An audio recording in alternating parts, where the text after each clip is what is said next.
Consider நீங்கள் ஒரு ஹாஸ்பிட்டலுக்கு போகிறீங்க, உங்களுக்கு ஃபீவராக இருக்குது. நீங்கள் ஃபஸ்ட் எடுத்தோடனே டேரெக்டாக டாக்டர் கிட்ட போயிடுவீங்களா? இல்லை. ஒவ்வொரு ஹாஸ்பிட்டலையும் ஒரு ரிசப்ஷனிஸ்ட் இருப்பாங்கல்ல, அவங்க கிட்ட போய் நமக்கு ஃபீவர் சொல்லி ஒரு டோக்கன் வாங்குவோம்.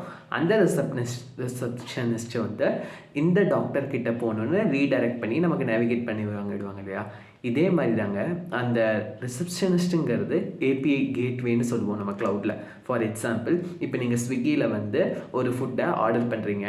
ஃபஸ்ட்டு நமக்கு டிஸ்பிளே ஆகிறது வந்து menu items. So menu service. அடுத்து அந்த மெனு சர்வீஸில் நம்ம ஃபுட் செலக்ட் பண்ண உடனே அடுத்து எதுக்கு போகும்? பேமெண்ட்டுக்கு போகும். அது பேமெண்ட் சர்வீஸு. அடுத்து பேமெண்ட் நம்ம கன்ஃபார்ம் பண்ணோடனே லொக்கேஷன் ட்ராக் பண்ணுவோம், அது லொக்கேஷன் சர்வீஸ்.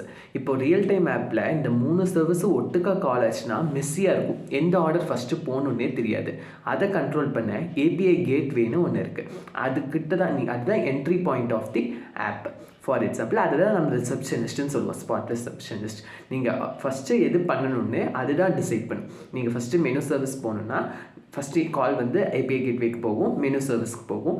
அடுத்து மெனு சர்வீஸ் முடிஞ்ச உடனே திரும்பி அது ரீடைரக்ட் பண்ணிவிடும் பேமெண்ட் சர்வீஸ்க்கு. அடுத்து அது லொக்கேஷன் சர்வீஸ்க்கு ரீடைரக்ட் பண்ணிவிடும். இதுதாங்க ஏபிஐ கேட்வே. இந்த மாதிரி கூகுள் ரிலேட்டட் டேர்ம்ஸ் நீங்கள் டெய்லி தெரிஞ்சுக்கணுன்னா தன் வித் விஷ்ணுவை சப்ஸ்கிரைப் பண்ணுங்கள். தேங்க்யூ. பை.